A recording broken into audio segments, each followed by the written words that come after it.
Okay, class. So I'm in my classroom right now, recording this, trying to figure out what can we do about percentages.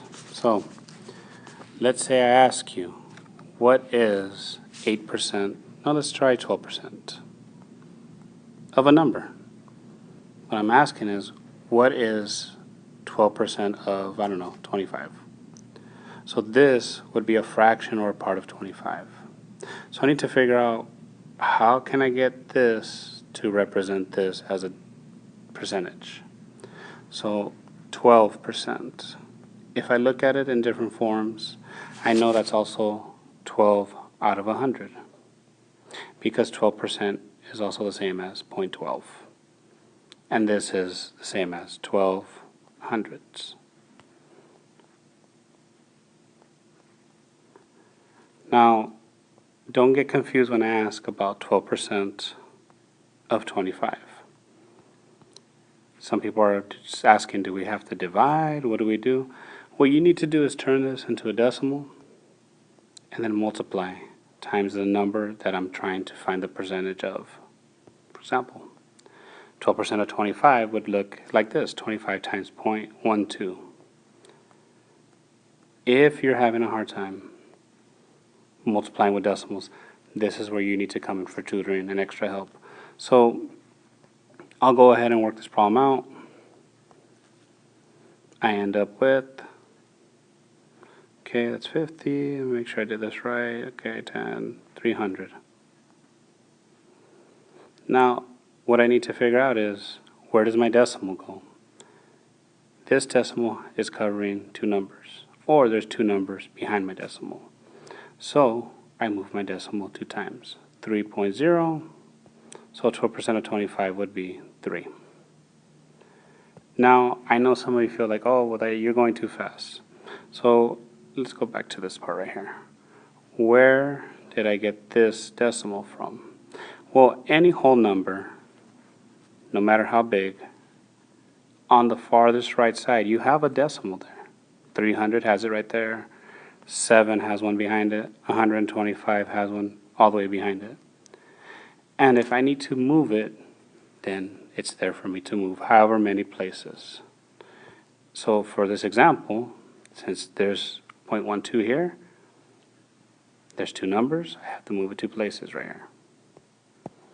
So continue with percentages. If I ask you, what is the increase or decrease of a number from one number to the next? Let's say, what is the increase of 35 to 55? Say you figure out, okay, well, to get from 55 to 35, that would be 20. The answer is not 20%. That's just the difference numerically. Now I need to figure out what is 20 in relation to 35. So I need to take this number and figure out how much of it is part of this. That's why I put it in fraction form. I increased by 20, so how much is 20 out of 35? Here I can reduce, and I get 4 out of 7. Now to find the percentage, this is where turning a fraction into a decimal comes into play. This, I have to put in proper form. Again, there's a decimal back there, and there's always an infinite number of zeros. So let me add a couple zeros just to start with. Okay, so let me move this over here where I have plenty of room. Okay, can 7 go into 4? No. Can it go into 40? Yes. Not 6 times, how about 5? It's 35. 5, let me drop this 0. 7 goes into 50. 7 times, that's 49. Remainder of 1. So right here you have 0.57. You have 57 out of 100, which is 57 hundredths. So when we have this decimal, some people still don't know what do we do with it to get a percentage. What is the perfect score on a test? 100%.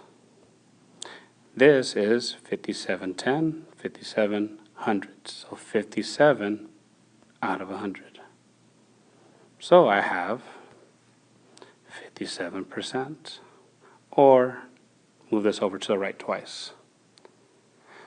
So when we have a rate of increase or decrease, 20 is 57%. That's the rate of increase. Yes, 20 is how many numbers we increase by, but we need to look at what percentage is that. And that percentage is in relation to the original number, not to this one. Okay. And finally, let's say you have 250 cows. And after 3 years, you have 400 cows. Don't get confused by the other numbers in there, 3 years and this and that, animals, cows.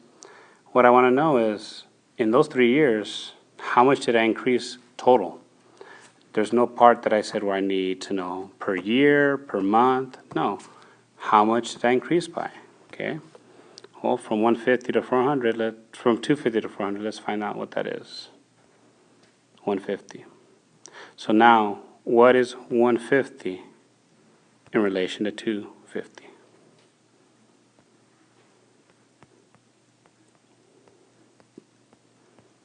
Again, we need to figure out, okay, 6 to 10, 3/5. Easier to simplify and then find the decimal and then convert that into a percentage.